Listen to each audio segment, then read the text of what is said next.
جمعے کے روز حماس کے سینئر رہنما خلیل الحیہ اسرائیل کے ساتھ جنگ بندی کے اعلان کے بعد حامیوں کے ساتھ جشن میں شامل ہوئے اور اسے تحریک کی فتح قرار دیا۔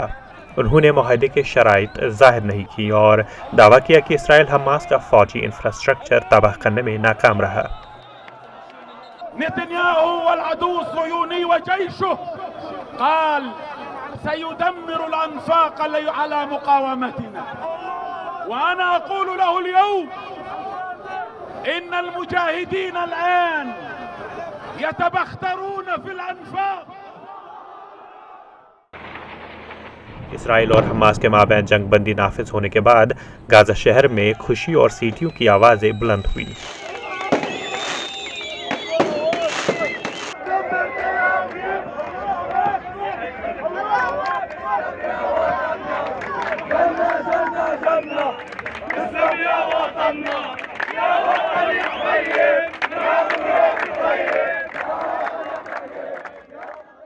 اسرائیل اور حماس کے مابین جنگ بندی نافذ پر اتفاق کے بعد جمعہ کو اقوام متحدہ کے اسکولوں میں پناہ لینے والے فلسطینی خاندان اپنے گھروں کو واپس جانے لگے۔ جب لڑائی میں شدت پیدا ہو گئی تھی تو بہت سے لوگ اپنے بچوں اور سامان کو لے کر غازہ شہر کے نواح میں پناہ لینے پر مجبور ہو گئے تھے۔ اس علاقے میں اقوام متحدہ کے زیر انتظام اسکول چل رہے ہیں۔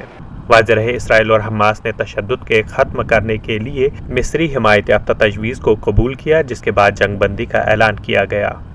غزہ کی وزارت صحت کے مطابق اس تنازع کے دوران کم از کم 230 فلسطینی ہلاک ہوئے، جن میں 65 بچے اور 39 خواتین شامل ہیں، جبکہ 1710 افراد زخمی ہوئے ہیں۔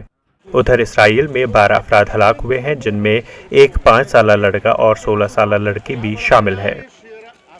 Bureau report ETV Bharat.